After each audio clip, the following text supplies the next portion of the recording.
Cette semaine au Libre Podcast, Hillary Clinton et la liberté d'expression, la Gestapo des chats à Québec, San Diego, épicentre du trafic humain, l'exploitation des enfants sur Internet, sans oublier votre grand enjeu de la semaine.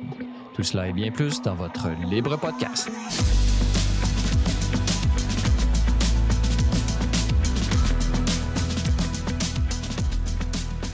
Bonjour et bienvenue à votre Libre Podcast, votre balado hebdomadaire entièrement consacré à l'analyse de l'actualité de la semaine, Libre Média. Je suis votre animateur Francis Denis en compagnie de mon collègue et rédacteur en chef à Libre Média, Jérôme Blanchet-Gravel. Jérôme, bonjour. Bonjour Francis. Notez que l'ensemble des sujets discutés au cours de ce balado sont également traités en format écrit sur le site web de Libre Média au libre-media.com. Alors, Jérôme, pour ce deuxième épisode de la rentrée 2024, on est au mois de septembre, en ce vendredi 20 septembre. Tu veux nous parler d'abord d'un article qui est paru sur Libre Média concernant Hillary Clinton qui a fait parler beaucoup d'elle cette semaine par une entrevue qu'elle a donnée au poste MSNBC.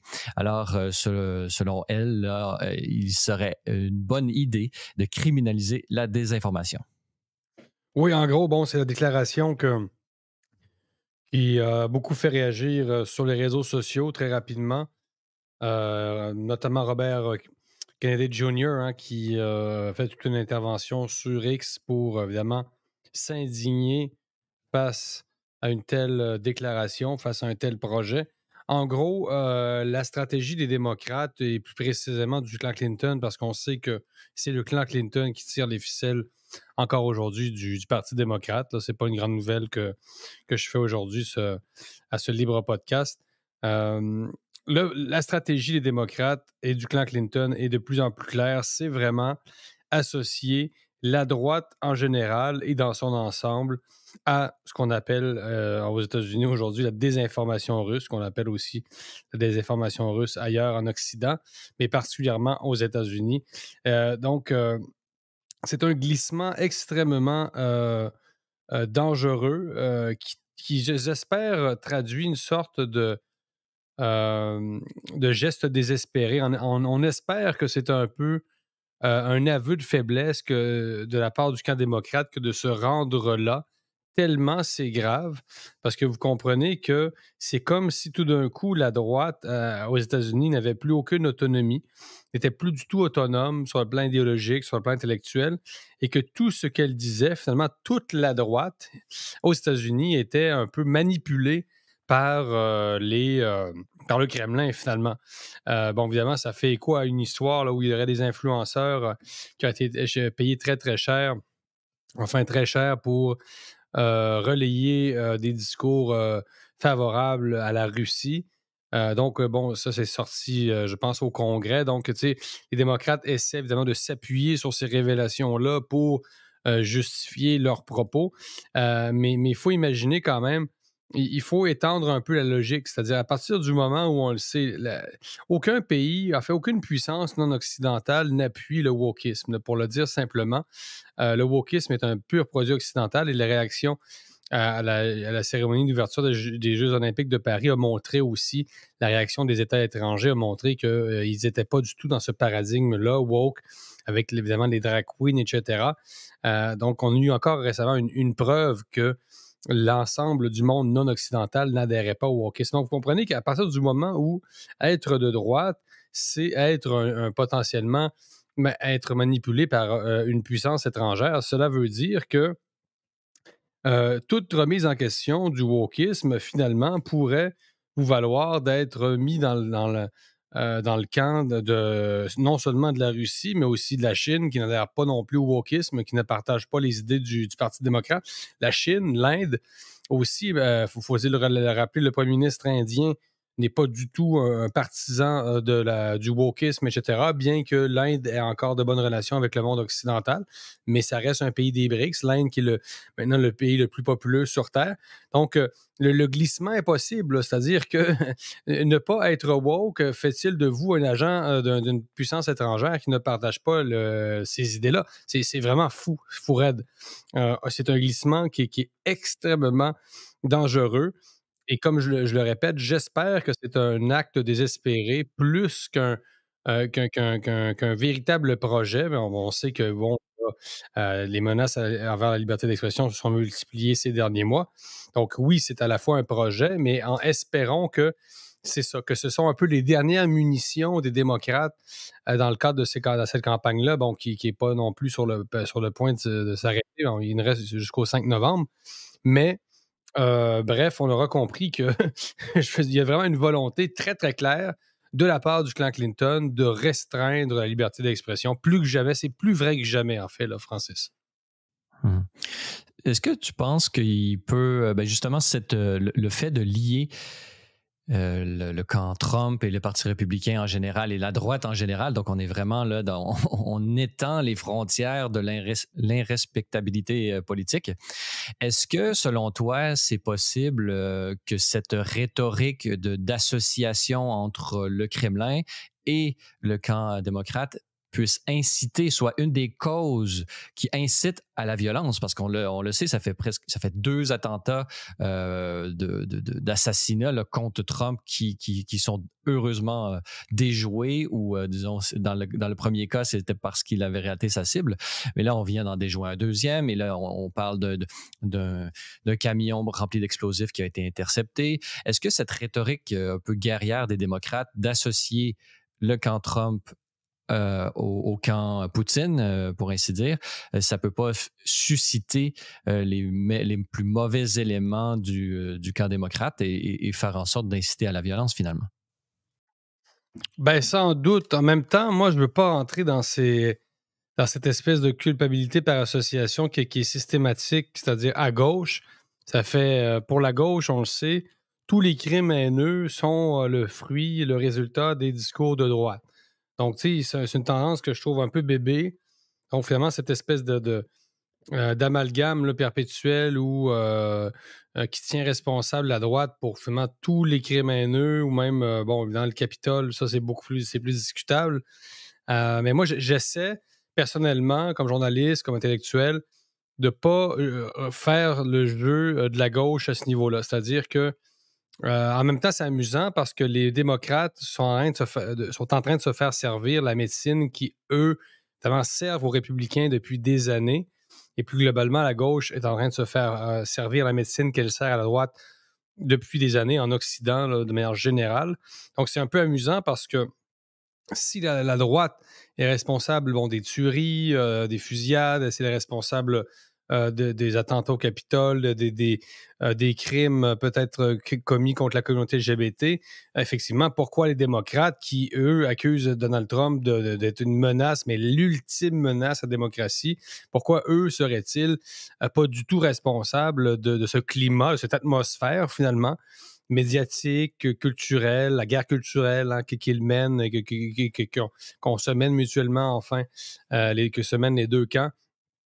Pourquoi les démocrates ne seraient-ils pas, eux, en partie au moins responsables de ce climat de polarisation? Mais c'est sûr qu'ils sont eux aussi responsables, du moins de la polarisation, parce que ça se joue à deux.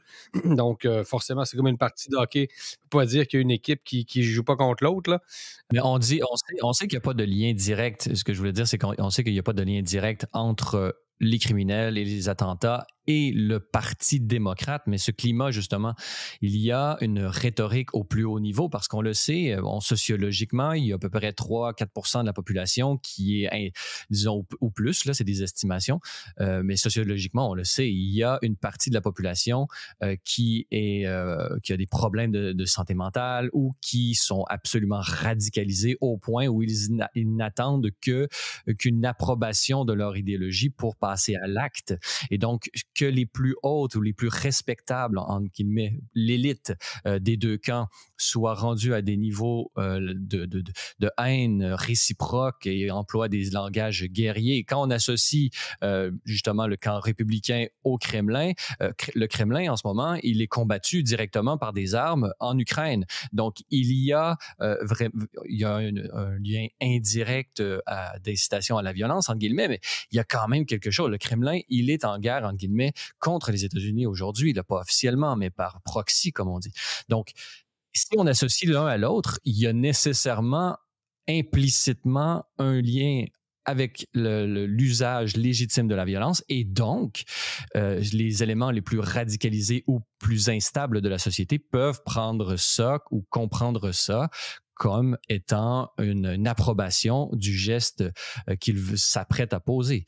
C'est-à-dire que tu veux dire que comme le militant, le deuxième tireur, bon, on parle maintenant de la tentative d'assassinat de Donald Trump, donc comme le deuxième tireur était un partisan de l'Ukraine, tu veux dire que c'est comme si les démocrates lui avaient donné le feu vert face à un Donald Trump qui est présenté comme quelqu'un qui voudrait prendre le parti de la Russie, c'est ça? Ben, c'est pas intentionnel. Mon hypothèse, c'est que c'est pas nécessairement intentionnellement que le Parti démocrate veut faire ça. Il fait ça pour avoir des clics et renchérir pour gagner leurs points. Mais cette rhétorique de lien entre le Kremlin et le Parti républicain, pour moi, il y a un lien qui ne veut pas intentionnellement inciter à la violence, mais ça peut être perçu comme ça par les éléments les plus radicaux et les plus instables de la société de leur côté. Parce qu'il y en a aussi du côté républicain des éléments instables et radicalisés. Mais je pense qu'il y a un lien entre cette rhétorique d'incitation de cette rhétorique très acerbe, là, très violente d'une certaine façon, de part et d'autre, et disons le déclenchement de ces éléments-là qui se trouvent dans toute société, là, y compris la société américaine. Ouais. Ben c'est sûr que je trouve qu'il y a quelque chose de ridicule en fait à prêter des allégeances aussi fortes du côté républicain envers la Russie, alors que, tu sais, finalement, s'il y a deux pays qui se sont fait la guerre, quand même, c'est bien la Russie et les États-Unis. Donc, c'est quand même un peu loufoque dans le sens où l'ennemi a toujours été quand même le Russe dans l'imaginaire américain, là, jusque dans les années 90, dans les films de James Bond, etc. Donc, c'est toujours Dimitri qui est le méchant, finalement.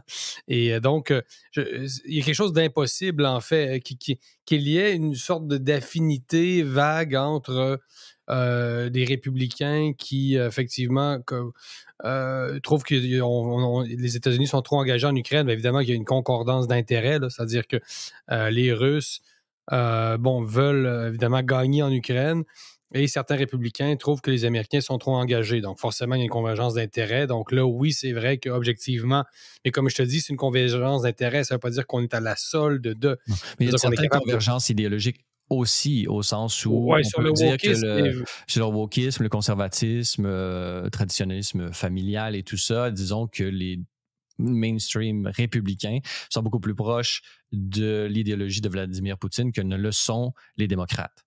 Oui, mais ça reste.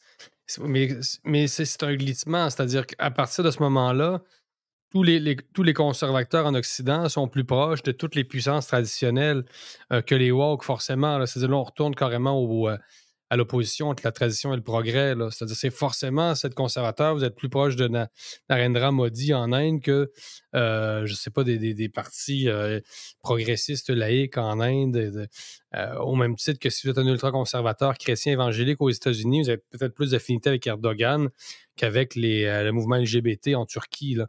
Mais ça ne veut pas dire que vous convergez quand même sur le plan des intérêts géopolitiques avec la Turquie.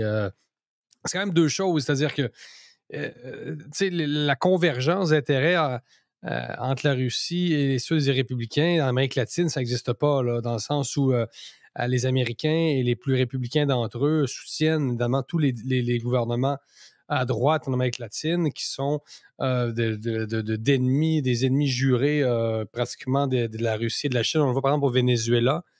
Donc, vous ne pouvez pas non plus. La droite américaine et républicaine va soutenir évidemment fermement l'opposition à Maduro, alors que la Russie est un des seuls régimes qui soutient encore Maduro, qui est un régime criminel.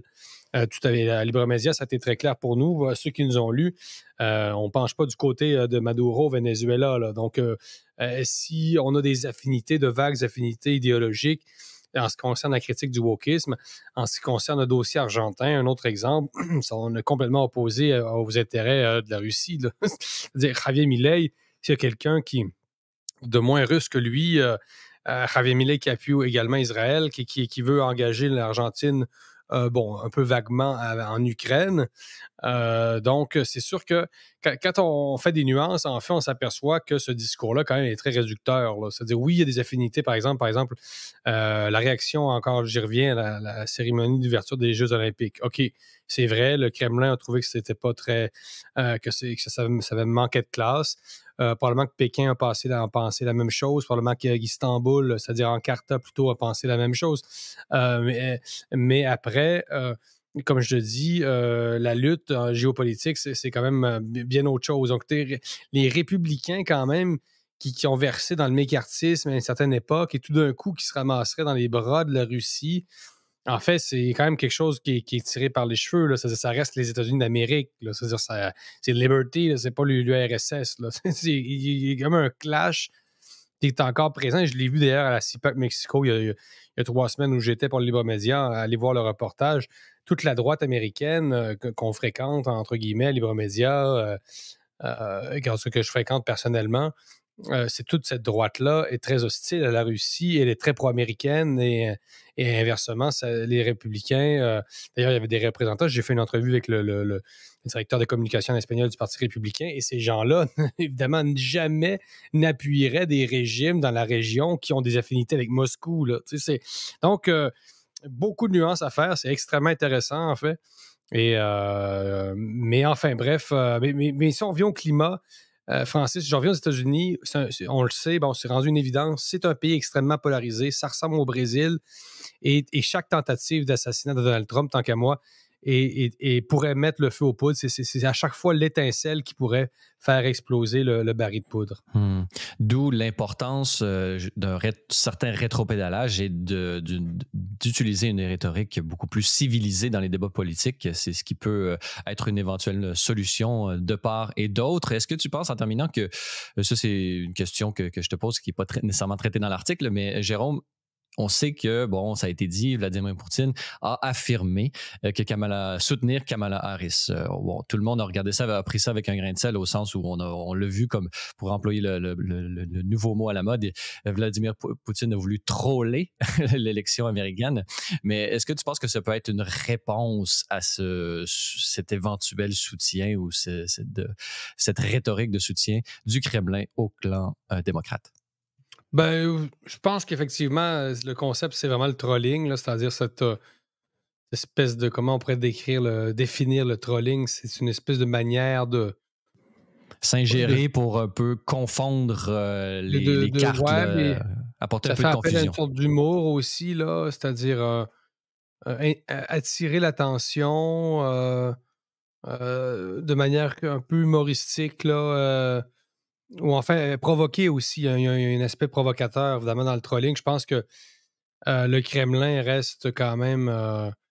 Je pense qu'il reste pro-Trump, là. C'est quand même ça. Je pense que ça converge plus, mais en même temps, Trump est un personnage imprévisible. Il a fait une guerre économique avec la Chine.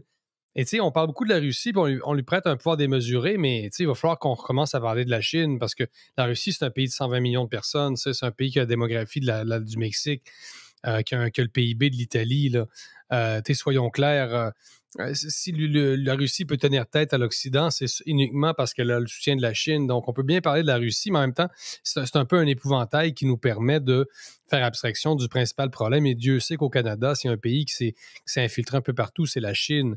C'est pas la Russie. La Russie n'a pas les mêmes moyens. En même temps, oui, elle a peut-être développé une sorte de soft power médiatique qui lui permet de se faufiler, de faire valoir ses intérêts, mais ce n'est pas du tout le monstre. C'est pas le monstre chinois, là. Donc, et ce n'est pas l'Inde non plus. Donc, je pense qu'on fait un peu diversion là, quand on nous ramène systématiquement à la Russie. Puis c'est un ennemi qui est politiquement correct aussi parce que ce sont des chrétiens, finalement, ce sont des blancs malgré tout. Tant ce sont des Européens un peu voyous, enfin dans l'imaginaire, un peu des Européens qui ont pris le chemin de l'Asie. Enfin, géographiquement, c'était déjà vrai et ça reste vrai. Mais c'est un peu des Européens dévoyés, finalement. Donc, ça reste des ennemis politiquement corrects sur lesquels on peut taper, même si, bon, comme je le mentionne, c'est un pays de 120 millions. Là. Donc, le Brésil, c'est 220. On peut. Évidemment, c'est un pays qui a l'arme nucléaire, etc. Pour des raisons historiques, c'est un ex-empire, un pays nostalgique de son empire.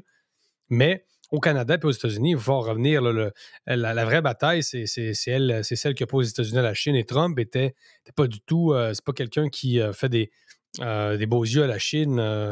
C'est quelqu'un qui est imprévisible. Donc, quand ce type, s'il retourne au pouvoir, Trump, moi, du coup, au Kremlin, comme à Pékin, comme à Ankara ou comme à Téhéran, je me méfierais de ce personnage-là qui est Trump parce qu'il est bouillonnant. Et c'est pour ça qu'il, paradoxalement, il emmène une sorte d'équilibre, entre guillemets, où il impose un peu son autorité. C'est ce qui le rend peut-être meilleur que les démocrates. Mais c'est ça, il ne faut pas penser que Trump resterait et reste un président des États-Unis d'Amérique. Les États-Unis d'Amérique, ce n'est pas les intérêts de Moscou. Ils ne convergent pas géopolitiquement. Ça ne peut pas marcher. Et surtout en Amérique latine, qui est un immense bassin dont on ne parle à peu près pas, mais qui en dit beaucoup. Et comme je vous dis, j'ai donné des exemples tantôt, mais il y en a plein. Le Venezuela, il y a eu le Pérou jusqu'à récemment. À chaque fois que il y a un coup d'État, entre guillemets, en faveur de la droite, ou je veux dire, les États-Unis s'opposent directement aux intérêts de la Chine et de la Russie en Amérique latine, et c'est leur cours arrière. Donc, arrêtez de penser que tout converge entre les républicains et le Kremlin. Il y a quelque chose qui est absurde à ce niveau-là. Là. Donc, finalement, le lien fait de part et d'autre, là, Trump, c'est pas directement qu'il associe les démocrates au Kremlin, mais c'est le Kremlin lui-même qui s'associe au Parti démocrate. Mais de part et d'autre, il faudrait arrêter de jouer à la culpabilité par association. C'est pas vraiment un moyen honnête là, de faire de la politique, selon toi. Remarque, Francis, est-ce que Trump fait toutes les nuances qu'on fait ce matin? Peut-être qu'il Pas pourrait nous nécessairement. appeler. On peut lui offrir nos services de conseil s'il le souhaite. Là. Mais dernier exemple, là, je m'arrête, mais le Brésil, c'est-à-dire les États-Unis, on le sait, appuyaient les États-Unis de Trump en particulier, appuyaient Bolsonaro. Maintenant, c'est Lula qui est beaucoup plus près de la Chine. Lula qui vient d'interdire X sur l'ensemble du territoire. Donc, une manœuvre on punit finalement Elon Musk pour son amitié avec Javier Milei, qui lui représente les États-Unis dans la région. Les intérêts américains dans la région. Donc, vous voyez, là, au Brésil, c'est la Chine qui actuellement s'ingère, pas s'ingère, mais qui essaie de profiter effectivement de ses affinités plus à gauche avec Lula. Et Lula, qui lui est très BRICS, n'est pas du tout pro-américain. Là. Donc, ensuite, vous voyez quand même les jeux d'opposition ne sont pas aussi clairs qu'on voudrait nous le faire croire dans les grands médias. Là. États-Unis, Hillary Clinton veut criminaliser la, entre guillemets, désinformation. Un article que vous pouvez lire sur Libre Média au libre-media.com. Un autre article publié sous ta plume, Jérôme, sur Libre Média, Gestapo des chats à Québec, du contrôle social, point d'interrogation. Alors, dans ton article, on peut lire qu'un citoyen de Québec dénonce des politiques contre nature concernant ces animaux de compagnie et la montée d'un climat d'intolérance en partie hérité du confinement. C'est ça? C'est une histoire intéressante que j'ai voulu rapporter.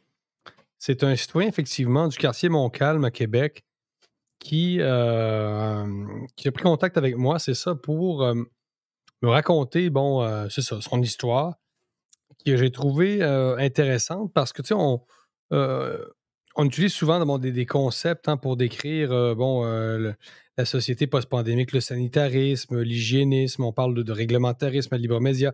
J'ai fait un éditorial intitulé La réglocratie. Hein. Le Québec, c'est cette réglocratie malade. Donc, il y a dans l'air de nouveaux, une nouvelle atmosphère sociétale, finalement, qui s'impose. Mais il faut bien comprendre que tout ça, c'est très concret et cette histoire-là rend tout ce qu'on décrit, en fait, très concret. Donc, je résume en gros.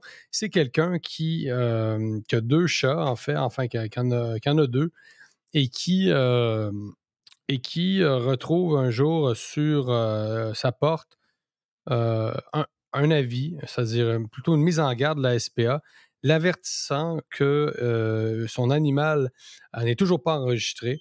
On lui reproche d'avoir laissé son chat déféquer aux alentours et pour ce faire, évidemment, de l'avoir laissé en liberté parce ce qu'il faut savoir, c'est que il est interdit maintenant à Québec de laisser sortir librement son chat à l'extérieur. Donc, je ne sais pas si vous vous rappelez, enfin, les auditeurs qui ne sont pas de Québec, il faut leur préciser, là, le maire Marchand a adopté en décembre 2023 une nouvelle politique qui oblige les propriétaires de chats à enregistrer leur animal.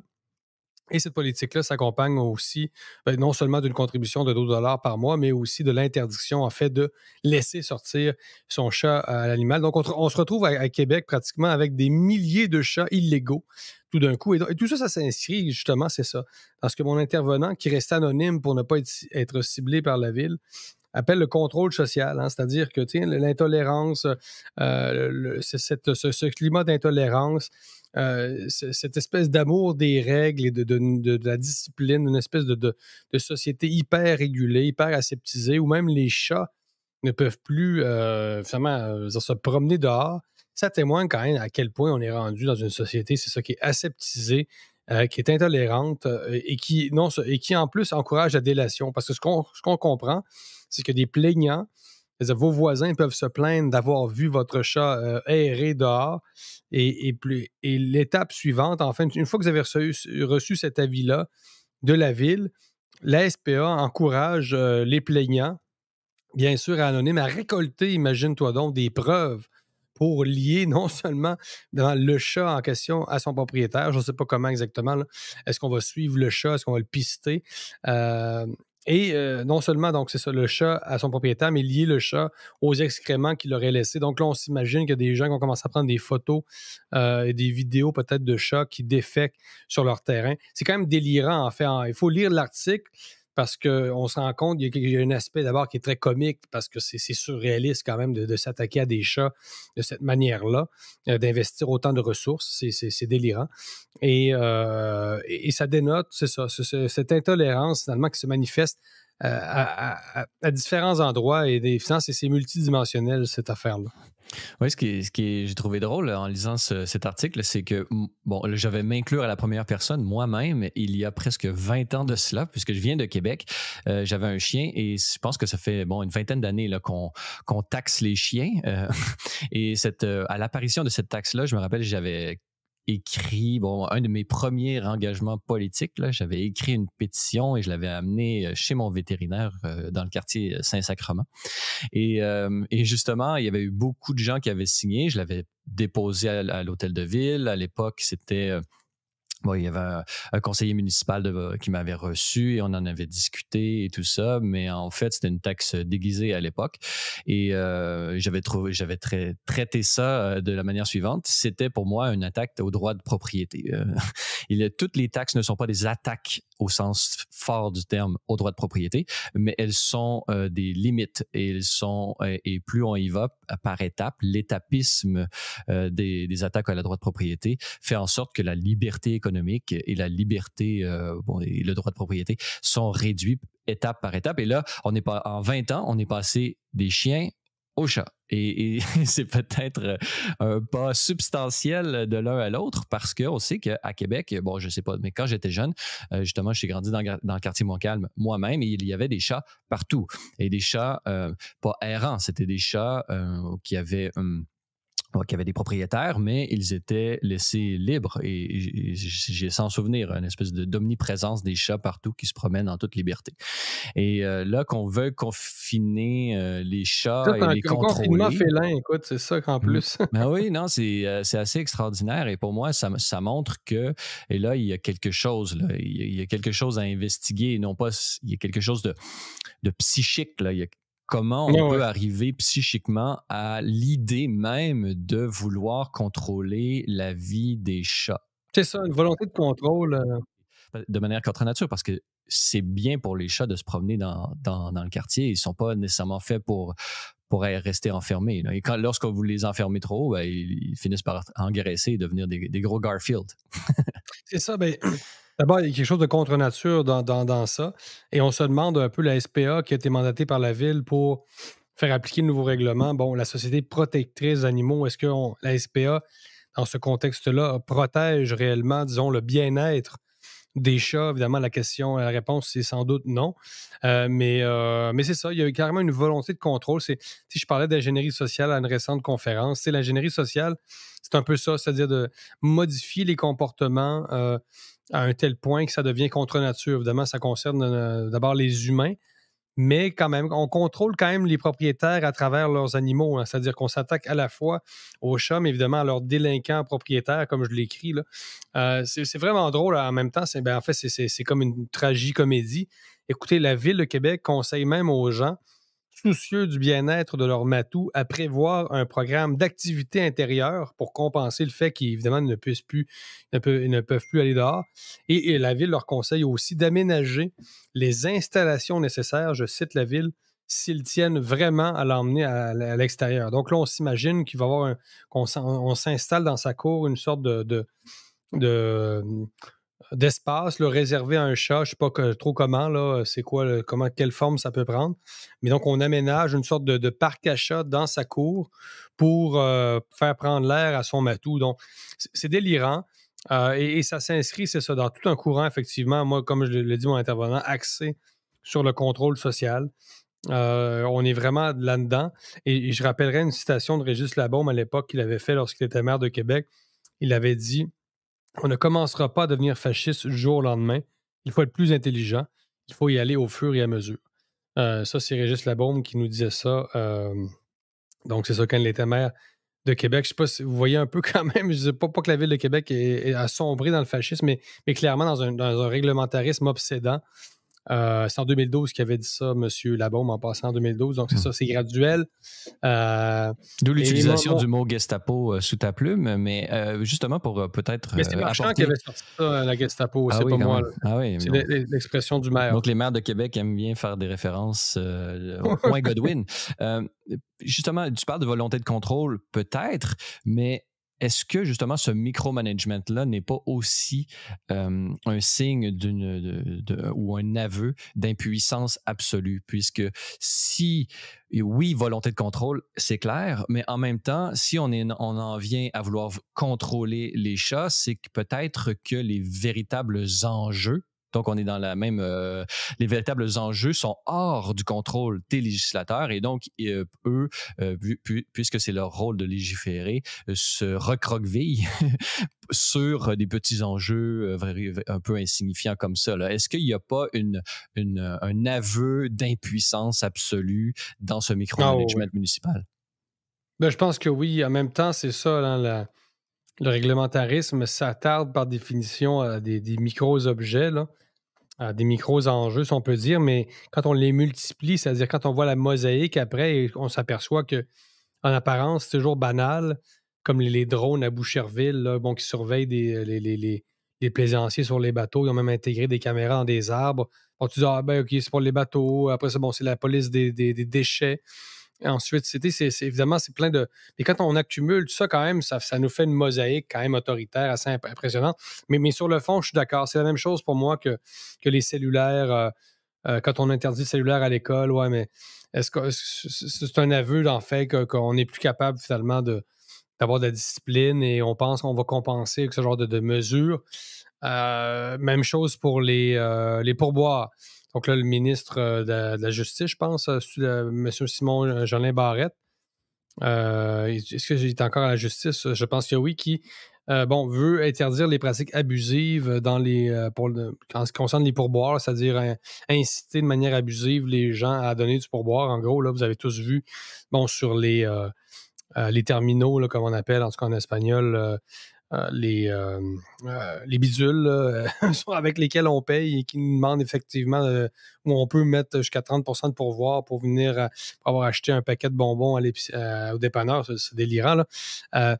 Mais vous comprenez, quand on s'attaque à ça, c'est clairement un aveu, comme tu dis, d'impuissance. C'est-à-dire, c'est vraiment le genre de mesure qui nous fait croire qu'on a encore une prise sur notre destinée, alors qu'on ne l'a plus du tout. Hein. Donc, ça, on est pas assez maître, en fait, au Québec dans ce genre de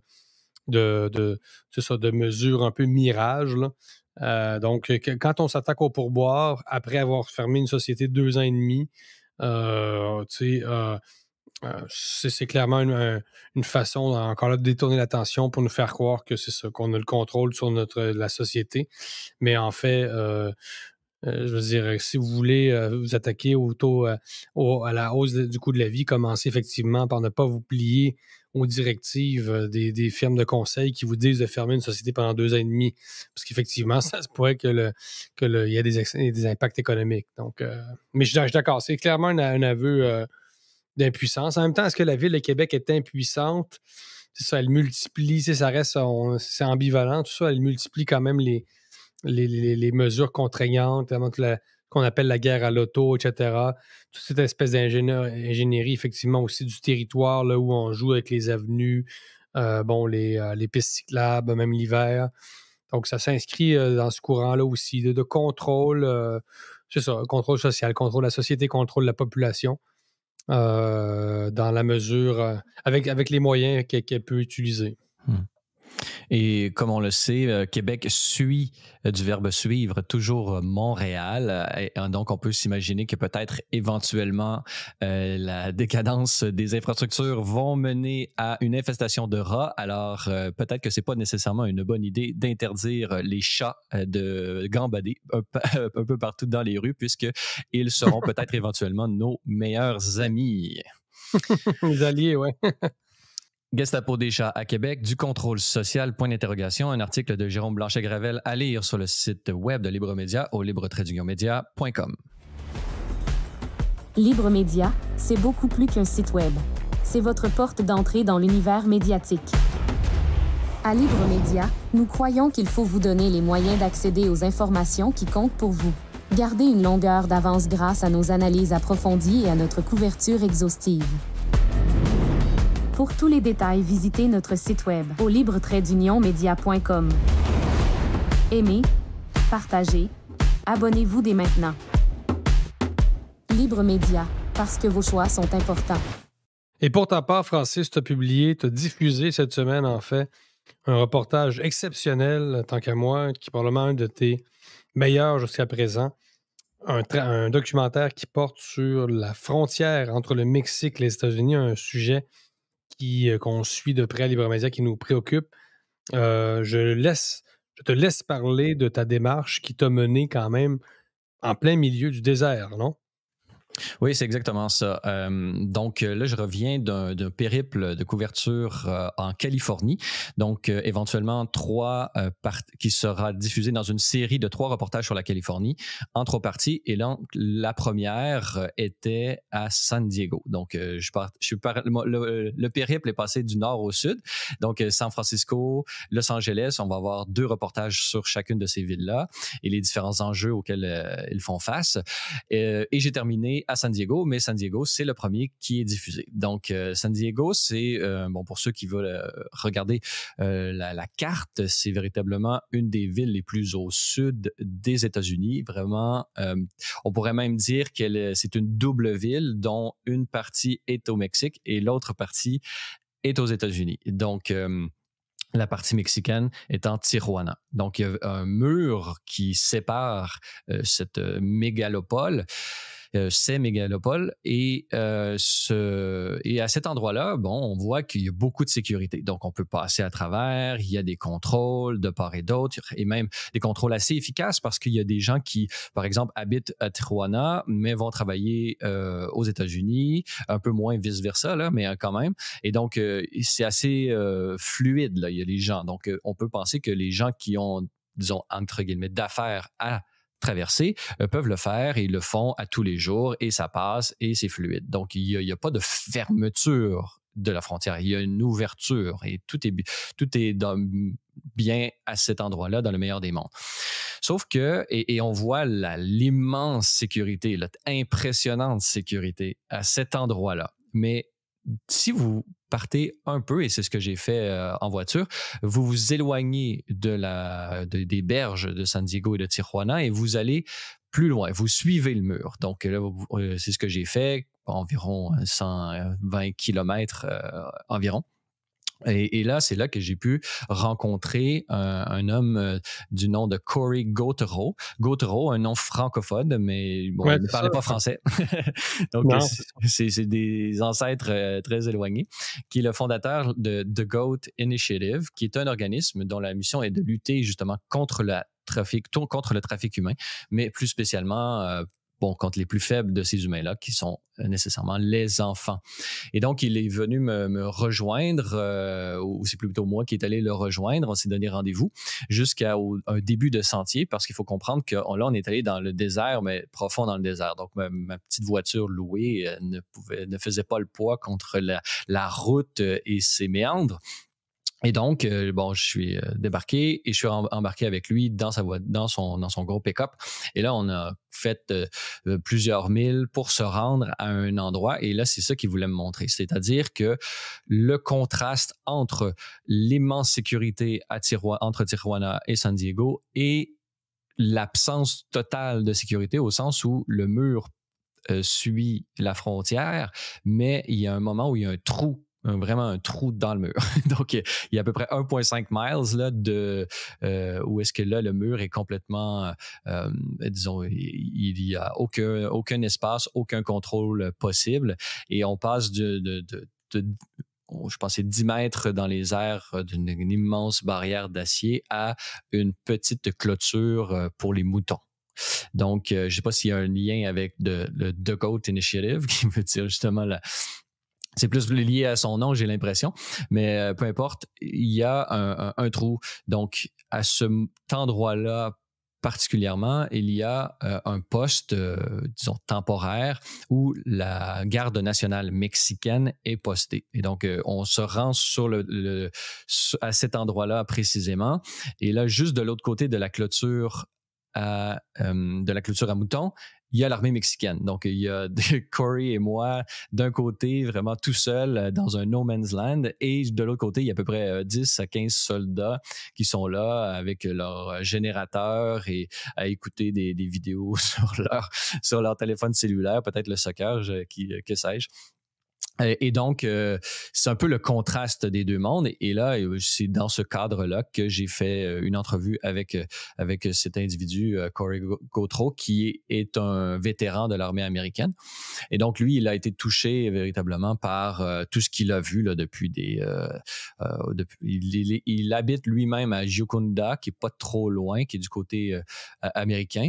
Et il était un peu choqué par ce vide législatif là, qui fait en sorte que les gens peuvent passer allègrement sans contrôle. Et ce manque de contrôle-là, ce qui le touche particulièrement, c'est les conséquences. Donc, quelles sont les conséquences et qui profitent de ce manque de contrôle? Ce sont les cartels de part et d'autre de la frontière. Donc, cartels qui, oui, transportent de la drogue. Même si on sait que la quantité de drogue qui passe ne peut pas nécessairement se faire à pied comme ça se fait par tunnel, ça se fait par voiture. On peut pas transporter sur notre dos des tonnes et des tonnes de cocaïne, par exemple, ce qui est le cas d'une manière journalière aux États-Unis. Et donc, c'est plus du trafic humain. Donc, les cartels, on sait ils ont pris le contrôle du marché, entre guillemets, de réseaux de passeurs.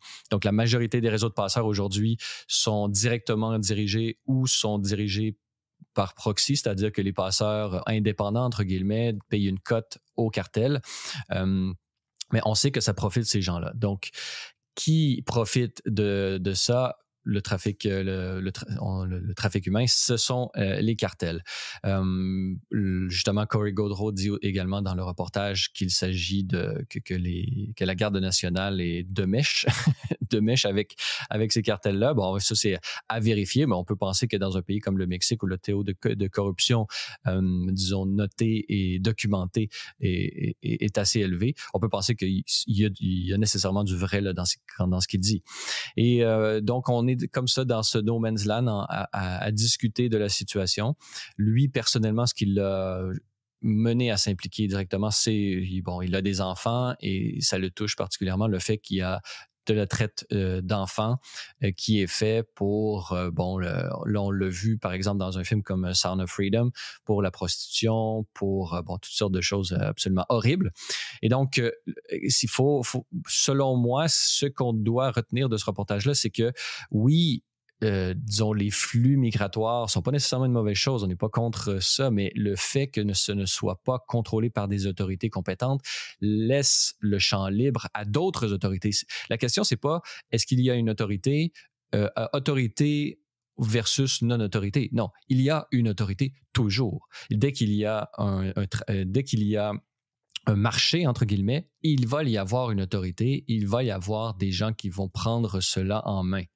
Donc, la question, c'est autorité légitime ou autorité illégitime. Et les trous qui sont dans le mur actuellement favorisent les autorités illégitimes. Ouais, les brèches dans la frontière physique permettent le marché et la prise en charge des autorités illégitimes, en l'occurrence les cartels de drogue et de trafic de personnes. Donc, la question, c'est, voulons-nous des autorités légitimes avec les meilleures lois possibles ou on veut des autorités illégitimes qui nécessairement vont avoir les pires lois possibles? Donc, c'est ça la véritable question et c'est ça que le reportage ou l'entrevue que je fais avec Corey Gautreau disons-nous, présente. Et véritablement, ça a été une belle expérience là, de se rendre sur place et de voir de ses propres yeux, vraiment, c'est un très bel endroit. On était au coucher du soleil et tout ça. Donc, c'est un peu le contraste aussi entre la beauté des lieux et la tragédie qui s'y déroule. Véritablement, un reportage. Là, je ne sais pas, toi, qu'est-ce que tu en as pensé là, en tant que plus spectateur? C'est toi le rédacteur en chef. Tu as pu regarder ce reportage. Qu'est-ce que tu en as pensé? Ben, j'en ai pensé que ça rend effectivement les choses très concrètes. Évidemment, les chiffres aussi que donne M. Gautreau, lui, il estime que 300 000 enfants disparus, là, dispersés sur le sol américain, finalement, qui seraient passés par là. Évidemment, on ferait lui demander aussi d'où il tient son chiffre, mais quand on regarde effectivement le portrait d'ensemble, d'abord juste le nombre de migrants qui sont parvenus à la frontière américaine en 2023, 2,5 millions. Donc, à peu près quand même le tiers, un peu moins du tiers de la population du Québec là, qui est arrivée à la frontière juste en 2023. On peut penser, oui, qu'il y a un très grand nombre d'enfants qui ont passé par là. Donc, non, c'est ça. Puis, quand on voit les brèches, ben moi, ce qui je trouvais fascinant dans le documentaire, c'est quand même d'avoir filmé les brèches comme telles. Donc, on s'imagine souvent l'imaginaire populaire, conçoit le mur comme un mastodonte étanche. Hein, c'est un peu comme ça qu'est perçu le mur, en tout cas, du moins au Canada, je pense. Et Trump, s'employait à décrire le mur comme c'est une espèce de forteresse finalement impénétrable, alors que dans la réalité, et ça je m'en doutais par contre, c'est quelque chose d'extrêmement poreux, le mur. Là. Donc, il pourrait y avoir un mur de 300 mètres de haut, puis il y aurait quand même du monde qui passerait là. Ça fait longtemps que j'avais fait ça, mais c'est quand même fascinant d'avoir pu filmer les brèches. C'est quand même assez incroyable. Puis il faut se rendre là. Donc, en plus, si tu t'es rendu là, on comprend avec un véhicule utilitaire sport. Donc, non, écoute, c'est un reportage véritablement intrépide. Mais c'est ça. Moi, ce qui m'a fasciné le plus, c'est vraiment la vue de ces brèches-là. C'est-à-dire, vous arrivez, puis il n'y a plus de mur. C'est quand même... c'est quand même assez fou, là. Oui, puis c'est pour ça qu'ils voudraient en voir plus, là, parce que The Goat Initiative, une de ces, une des actions qu'ils font, c'est de documenter un peu tout ça. Donc, vous pouvez aller visiter son site web, là, où est-ce qu'il y a une panoplie de ressources, mais on voit aussi comment à cet endroit-là même, là, les migrants passent. Là, et donc, et ce ne sont pas nécessairement juste de l'Amérique latine. Ça, c'est une autre dimension qui est ressortie, là, qui n'est pas spécifiquement traitée dans le reportage, mais c'est une autre dimension plus récente. C'est qu'on assiste désormais non pas à des latino-américains provenant d'Amérique du Sud ou du Mexique directement, mais à des gens venus d'Asie, notamment de l'Inde et de la Chine en assez grande quantité. Donc, les gens, on peut penser que passent par le Mexique pour se rendre aux États-Unis en utilisant ces réseaux de passeurs-là. Donc, est-ce que véritablement c'est du développement durable ou des relations internationales durables que de laisser des gens, que de laisser des endroits comme ça aux mains des différents cartels?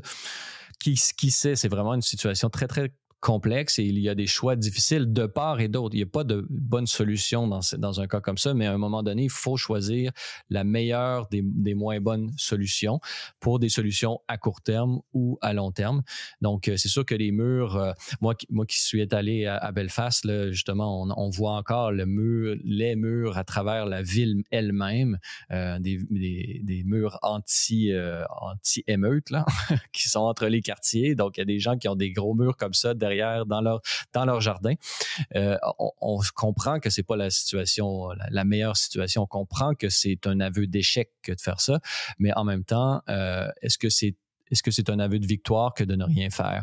Voilà, c'est un peu la question que, non pas que le reportage, non pas veut pas répondre à cette question-là, mais c'est de susciter la réflexion pour que le plus créatif et les plus intelligents des spectateurs puissent penser à des solutions de rechange, mais essayer, faire comme si de rien n'était, c'est ce que dit, là, regarder ailleurs, comme dit Cory Gautreau, c'est la pire des solutions. Donc, il faut faire face au réel et trouver les meilleures solutions pour remédier aux situations. Trafic d'enfants à la frontière, tout le monde regarde ailleurs. Un article et un vidéo-reportage que vous pouvez regarder sur la chaîne YouTube de Libre Média ou plus simplement au libre-media.com. Toujours dans ce thème difficile et même horrible de l'exploitation sexuelle et l'exploitation des enfants tout court, un article disponible sur Libre Média, exploitation sexuelle des enfants accessible en un clic, un reportage et une entrevue réalisée par Simon Leduc avec la criminologue Maria Mourani. Maria Mourani que tu connais très bien, puisque tu l'as reçu 2 fois aux grandes entrevues. Alors, selon elle, la pandémie de COVID-19 a fait exploser le nombre de cas d'exploitation sexuelle de mineurs en ligne. Oui, mais c'est pas juste selon elle. En fait, toutes les autorités compétentes le reconnaissent que depuis le confinement, en fait, il y a une explosion, effectivement, des cas d'exploitation sexuelle de mineurs en ligne. Donc, on est revenu avec elle, avec Maria Mourani, sur cette affaire. Enfin, c'est Simon Leduc qui l'a interrogé cette fois-là.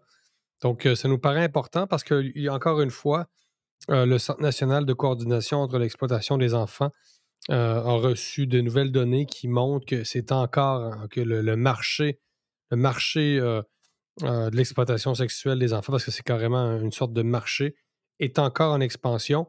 Donc, on parle de 15 d'augmentation des cas recensés depuis l'année dernière, mais c'est ça, c'est depuis 2020, depuis 2021 que là, ça a carrément explosé. Donc là, on ne fait que poursuivre finalement sur cette lancée-là.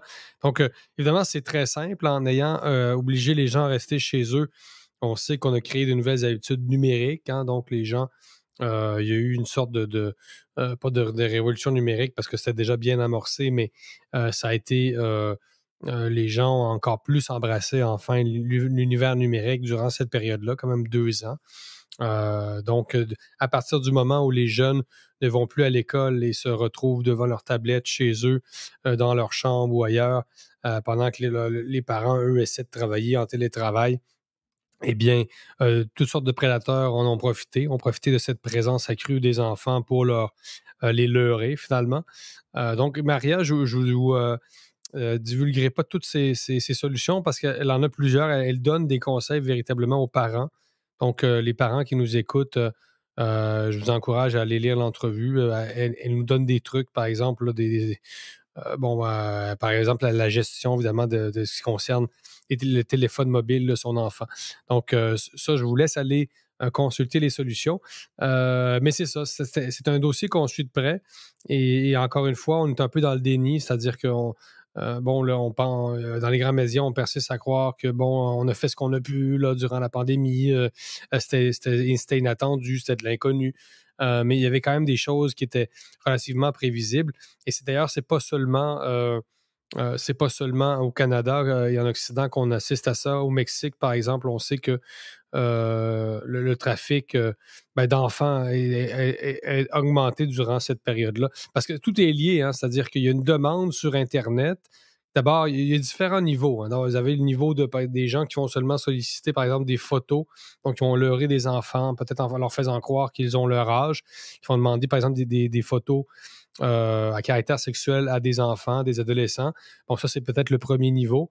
Ensuite, évidemment, tu as carrément la demande, c'est-à-dire que il y a des réseaux qui vont utiliser des enfants pour produire des images qu'ils vont ensuite vendre.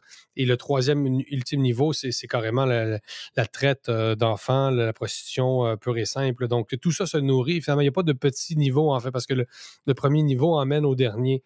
Donc, vous comprenez ce que je veux dire. Donc, il y a une demande pour des enfants et souvent, ces enfants-là sont dans des pays pauvres. Hein, parce que c'est là quand même que les réseaux sont les plus forts. Remarque, Cory Gotro, lui, nous dit qu'il y aurait 300 000 enfants disparus aux États-Unis. Dans quelles conditions se trouvent-ils? Donc, bref, un phénomène, encore une fois, extrêmement grave, qui est contemporain, sur lequel on essaie qu'on essaie de suivre et sur lequel on essaie d'amener un éclairage aussi. Un éclairage qui est adéquat. Donc, c'est un article à lire, encore une fois, sur libre-media.com. Oui, et on invite bien nos auditeurs à également aller voir et entendre les 2 entrevues que tu as réalisées toi-même avec Maria Mourani, des entrevues en profondeur, à peu près d'une durée d'1 heure chaque. Alors, ça vaut vraiment la peine d'aller voir ça sur la chaîne YouTube de Libre Média. En terminant, Jérôme, quel est ton grand enjeu de la semaine? Alors, quelle nouvelle ou quel fait divers a pris une place disproportionnée dans l'actualité québécoise? Je dirais pas que ça a pris une place disproportionnée, mais c'est très amusant. C'est un article du journal Les Affaires, qui est un journal assez sérieux, qui nous dit que des entreprises de manteaux d'hiver craignent les changements climatiques. Imagine-toi donc. Donc, la chaleur, enfin, l'augmentation de la température terrestre, c'est ça, menacerait finalement la survie des entreprises comme Canuck, qui se spécialisent dans la conception de manteaux, évidemment, nordiques, là, qui nous permettent même d'affronter les températures du Grand Nord. Donc, encore la monovariable. Hein, il y a quelques semaines, c'était les résultats scolaires en baisse en raison du réchauffement climatique. Donc, les élèves qui réussiraient moins bien à l'école, non pas en raison de la baisse du niveau général, mais en raison des changements climatiques. Et aujourd'hui, ce serait des entreprises de manteaux qui, elles, ne peuvent plus s'adapter. C'est ça. Enfin, on demande à l'homme de s'adapter au changement climatique, mais les entreprises de manteaux, elles, ne pourraient pas s'y adapter. Enfin, c'est quand même assez c'est amusant. Ça fait rigoler beaucoup de gens, hein, parce que quand même, on leur souhaite de produire des manteaux plus légers ou peut-être des maillots de bain, je sais pas. Oui, c'est exactement. On comprend à quel point, disons, on essaye de peut-être trouver sa place et se faire peut-être une publicité là, à peu de frais dans le narratif actuel. Effectivement, il y a peut-être un peu de ça. Voilà, c'est tout pour ce balado de cette semaine. N'hésitez pas à nous donner vos commentaires ou une note 5 étoiles sur les différentes plateformes de balado-diffusion. Cela nous aide beaucoup à faire connaître et rayonner le podcast. Vous êtes également invités à nous rendre visite au libre-media.com, sur X, TikTok, ou si vous êtes à l'extérieur du Canada, ce pays libre et démocratique, vous pouvez nous rejoindre par l'ensemble des plateformes du groupe Meta. Alors, Jérôme, bon week-end à toi. À toi aussi. À vous tous et toutes, merci d'avoir été des nôtres et revenez-nous la semaine prochaine pour un autre épisode du Libre Podcast.